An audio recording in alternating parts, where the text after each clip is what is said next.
Hello दोस्तों, कैसे हैं? बिल्कुल ठीक होंगे। स्वागत है आप सभी का आपके अपने यूट्यूब चैनल एटीजी पॉइंट पे। और मैं आपके साथ दीपक सर। मैं आज आपको एनसीईआरटी के मैथ का जो पहला लेसन है वास्तविक संख्या, उसके बारे में आपको थोड़ा सा कुछ बताऊंगा, ठीक है। उसके बाद जो यूक्लिड डिवाइड एल्गोरिथम है उसके बारे में बताया जाएगा, और एलसीएम एचसीएफ जो पढ़ना है हमको पहला लेसन में, उसको मैं आपको आज बताऊंगा, ठीक है। चलिए हम लोग वीडियो को स्टार्ट करते हैं। देखेंगे बाबू, हाँ वीडियो को पूरा देखेंगे, आधा देखेंगे तो वीडियो को स्किप कर देंगे, वीडियो को बीच में छोड़ देंगे तो आपको समझ में नहीं आएगा, ये ध्यान देंगे। अगर आपको पूरी तरह समझना है, बिल्कुल मैथ को बहुत बढ़िया तरीके से समझाया जाएगा, इसलिए आप लोग वीडियो को पूरा देखेंगे, बीच में देखकर नहीं छोड़ेंगे। चलिए शुरू करते हैं हम लोग। और हाँ, प्रत्येक दिन नया वीडियो लेकर आया जाएगा, और हम चैप्टर बाई प्रत्येक चैप्टर का मैं आपको जो सॉल्यूशन होगा उसका डालूंगा, देखेंगे आप लोग। और मुझे विश्वास है, पूर्ण विश्वास है कि आपको अच्छी समझ में आएगी, अच्छे तरीके से समझ में आएगी। चलिए सब नहीं पाओ चैप्टर हम लोग एनसीईआरटी के मैथ पढ़ाया जाएगा क्लास 10 का, ठीक है बाबू।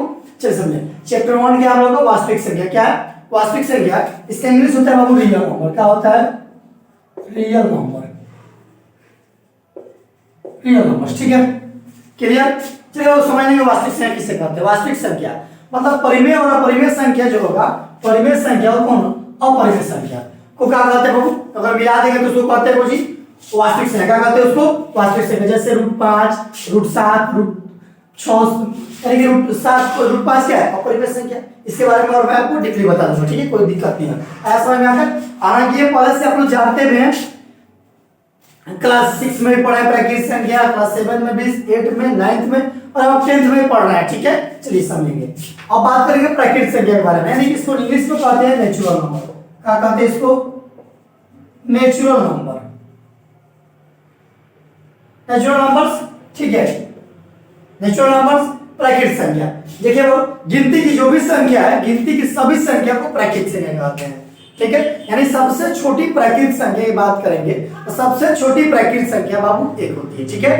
और सबसे बड़ी प्राकृतिक संख्या के बारे में बात करेंगे तो सबसे बड़ी प्राकृतिक संख्या जो होती है वो होती है बाबू अब अनंत होता है। क्या होता है? अनंत। इसका मतलब कोई गणना ही नहीं कर सकते हम लोग। देखिए तो अनंत का चिन्ह ये होता है, क्लियर। जैसे 1 2 3 4 5 6, सबसे छोटी की जब बात करेंगे तो सबसे छोटी प्राकृतिक संख्या क्या है? 1 है, ठीक है। और सबसे बड़ी प्राकृतिक संख्या की गणना नहीं कर सकते, आप एक शब्द में उत्तर दीजिएगा। बात करेंगे पूर्ण संख्या के बारे में तो बहुत सिंपल है बाबू। यदि प्राकृतिक संख्या है, इसके समूह में शुरुआत हम 0 से कर देंगे तो ये जाए कौन संख्या? पूर्ण संख्या। जैसे 0 1 2 3 4 5 6। और यहाँ पे बात करेंगे, एक यहाँ पे क्वेश्चन बनता है बाबू, सबसे छोटी पूर्ण संख्या। ये देखिए यहाँ पे समझ लेंगे, सबसे छोटी प्राकृतिक संख्या तो क्या है? 1 है। सबसे छोटी पूर्ण संख्या, सबसे छोटी पूर्ण संख्या ये बाबू हम लोग क्या? 0 है। क्या है? 0 है। और सबसे बड़ी की बाबू याद रहे गणना है। और हाँ, एक और क्वेश्चन यहां से दोनों से बनता है, एक और क्वेश्चन बनता है बाबू, जानते हैं क्या क्वेश्चन बनता है? कि क्या सभी प्राकृतिक संख्या पूर्ण संख्या होती है? फिर से सुनेंगे, क्या सभी प्राकृतिक संख्या पूर्ण संख्या होती है? अब जवाब क्या देंगे? हाँ, सभी प्राकृतिक संख्या पूर्ण संख्या होती है, लेकिन फिर समझेंगे, सभी पूर्ण प्राकृतिक संख्या पूर्ण संख्या होती है, लेकिन सभी पूर्ण संख्या प्राकृतिक संख्या नहीं होती है। तो पूर्ण संख्या बाबू 0 आता है, ये बाबू जी आया 0 आते हैं, तो प्राकृतिक आते हैं नहीं आते हैं, तो इसलिए 0 हो जाएगा जो कि पूर्ण संख्या है, लेकिन प्राकृतिक संख्या नहीं। और क्वेश्चन पूछेगा, क्या 2 पूर्ण और प्राकृतिक दोनों संख्या? बिल्कुल है, लेकिन 0 की बात करेंगे तो 0 बाबू केवल पूर्ण संख्या है, ना कि प्राकृतिक संख्या। क्लियर समझ में आ गया? अब बात करेंगे पूर्णांक के बारे में। तो जो धनात्मक संख्या होता है और ऋणात्मक संख्या होता है, उसका जो सम्मिलन होगा, उसका समूह होगा, उसी को क्या कहते हैं? पूर्णांक संख्या। इसमें कोई दिक्कत नहीं, एकदम सिंपल है ये समझेगा पहले से आप लोग। परिमेय संख्या P/Q के रूप में लिखी जाने वाली संख्या को परिमेय संख्या कहते हैं। ये ऑलरेडी आप बहुत पहले भी पढ़ चुके हैं, कोई दिक्कत नहीं है। जहाँ P और Q क्या है? पूर्णांक है। यहाँ Q बराबर नहीं 0, जैसे मैं आपको ले गया 5/6, 7/9, 5 और भी हो सकता है 9, 8 7 और भी बहुत सारे अंक हो सकते हैं, आपको बिल्कुल समझ में आए। उस तरह परिमेय संख्या जिसको परिमेय संख्या के रूप में नहीं लिखा जाए वो बहुपद क्या कहलाता है, अपरिमेय संख्या। जैसे देखिए यहाँ पर √2 दिया है, √3 है, √1/2 है, पाई है, और भी बहुत सारी संख्याएं होती है जो कि अपरिमेय संख्या होती है, यानी जिसको परिमेय के रूप में नहीं लिखेंगे वो क्या होगा, अपरिमेय होगा। यानी समझ में आया? क्लियर?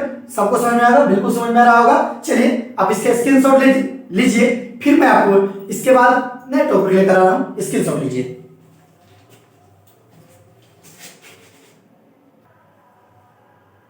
चलिए आगे समझेंगे हम लोग। इसके बाद हम लोग क्या होगा, यूक्लिड विभाजन प्रमेय का।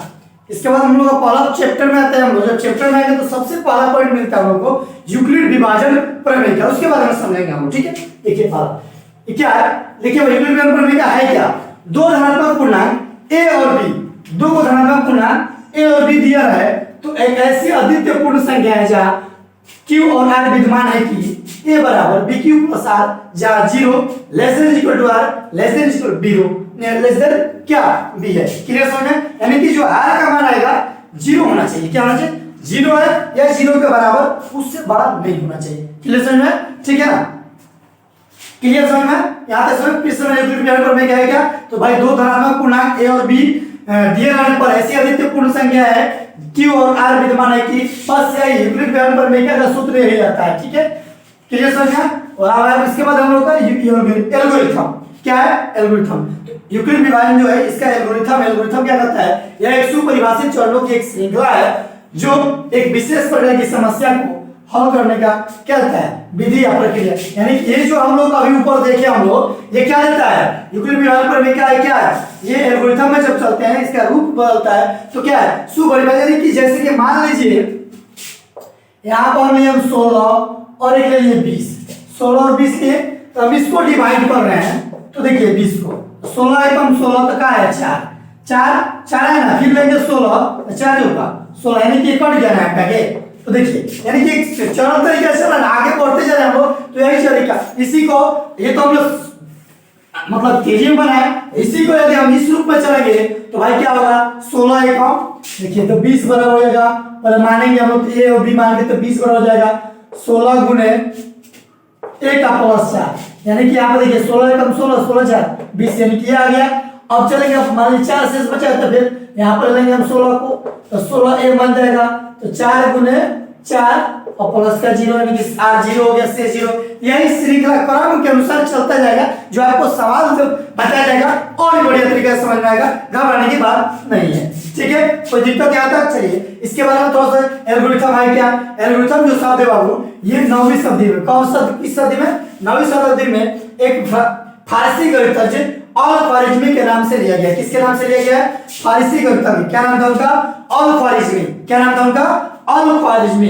एल्गोरिथम शब्द 9वीं शताब्दी एग्जाम में पूछेगा, एल्गोरिथम शब्द किस शताब्दी से लिया गया है, तो भाई किस शताब्दी का है ये, तो 9वीं शताब्दी का। किस शताब्दी का है? 9वीं शताब्दी का। ठीक है, और भाई ये कैसा शब्द है, तो भाई ये फारसी शब्द है, फारसी शब्द है। ठीक है, अब जो गणितज्ञ की बात करेंगे, किन गणितज्ञ के नाम था, फारसी गणितज्ञ थे अल-ख्वारिज़मी। कौन थे?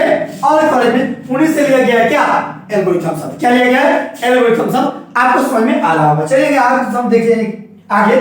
यूक्लिड विभाजन एल्गोरिथम बाबू जो है ये दो धनात्मक पूर्णांक दो धनात्मक पूर्णांक HCF परिकलन यानी कि महत्तम ज्ञात करने का सिंपल तरीका है। इस बार भी एग्जाम में पूछा था, आपके बोर्ड के एग्जाम में पूछा था कि यूक्लिड विभाजन एल्गोरिथम क्या है, तो यह सुपरिभाषित चरणों की एक श्रृंखला है। ये किसके लिए प्रयोग किया जाता है, तो भाई HCF के लिए प्रयोग किया जाता है। किसके लिए प्रयोग किया जाता है? यूक्लिड विभाजन किसके लिए प्रयोग किया जाता है, तो भाई सिंपल जवाब देंगे क्या, तो भाई HCF निकालने के लिए प्रयोग किया जाता है। किसके लिए प्रयोग किया जाता है?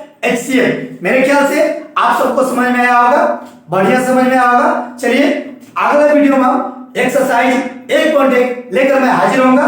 तब तक गुड बाय, टेक केयर, जय हिंद।